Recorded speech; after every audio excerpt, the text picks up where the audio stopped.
Well, as we were saying, one of those services already under threat in various councils in the south is children's centres. Joining me now is Catherine Ovenden from Save Our Children's Centres, who's campaigning to keep the ones in Hampshire open. Thanks for coming in, Catherine. John McDonnell talking about pockets of deprivation in the south of England, poverty, food banks. You see the need for children's centres then? Yeah, they're hugely needed. We think early intervention is the key. Investing money in early intervention will help stop problems escalating.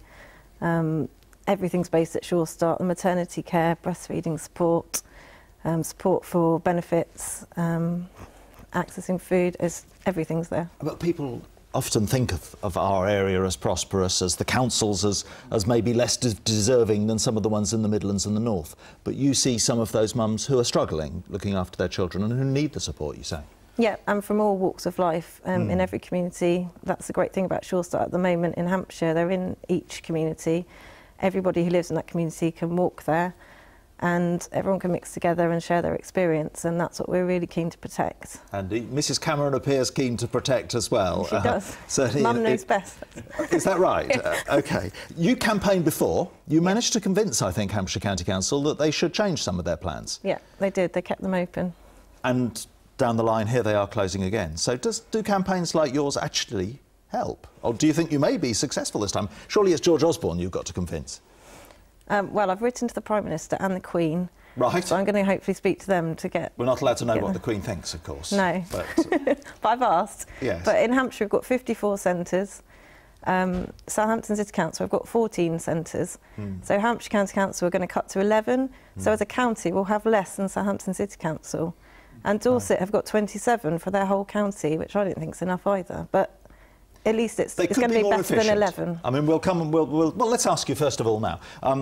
You're talking about having more volunteers in order to save money. Would you be doing this anyway? We're not actually. We haven't closed any children's centres. No. We're not looking at that at the moment. We may have to in due course, but we are certainly, for example, with our youth provision, looking at transferring the assets to the communities and supporting them to run them for themselves. These are frontline cuts, then. This is reducing the service you offer. But what we're doing is focusing the resources we do have on the most vulnerable youngsters and getting our workers out to where those young people are, which may not be actually in our existing youth centre offer. So what you're saying is some of your money has been wasted on people who don't really need it and don't really deserve it. Well, I think it's just that we now have to be really very sharp about how we do this. Early intervention has been said is something crucial, so we need to target that early intervention on the most needed people. But the communities can step up and with the right support, take on these assets and provide a really valuable facility for young people, and often better than we've done it in the past, because they can target it locally for the needs locally.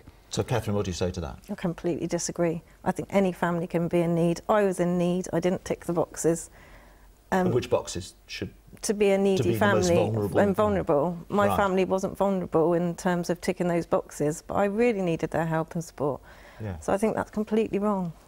And if people are not receiving help, whether they're classed as vulnerable, ticking the boxes, as Catherine puts it, they're going to cost the NHS or other parts of the state in the long run, That's right, yeah. That is the problem with cuts. You cut somewhere in the public sector, then the impact falls somewhere else. And usually, in the end, it goes to health, because you either get failures in mental health or you get failures, which lead to extra admissions at A&E and so on. Justice system. And exactly, and the costs are picked up somewhere else. So cuts are absolutely counterproductive, and they even fail in their own terms. In the end, we will end up paying more because we've cut now. So why aren't you sending that message back to the Chancellor? Well, I think that we know the economic situation. Funding is not going to be available, but we have to transform the way we do things rather than talk about just salami slicing cuts. For example, the way we transferred our libraries to local communities a few years ago, they're actually thriving now, open for longer hours, involving more young people who go in for reading classes during the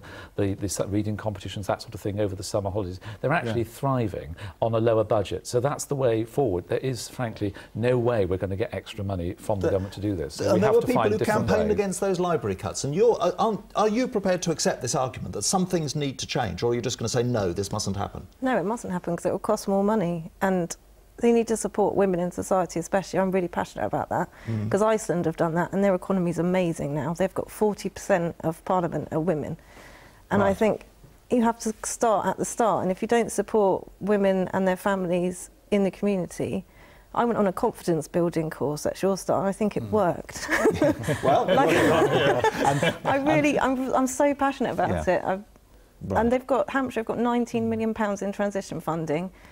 Use it for SureStart because it will save so much money. Children won't need to be taken into care. They can support families. I think your campaign's not going to stop here, is it? No. Okay. Thanks for coming in, Catherine. Thank you.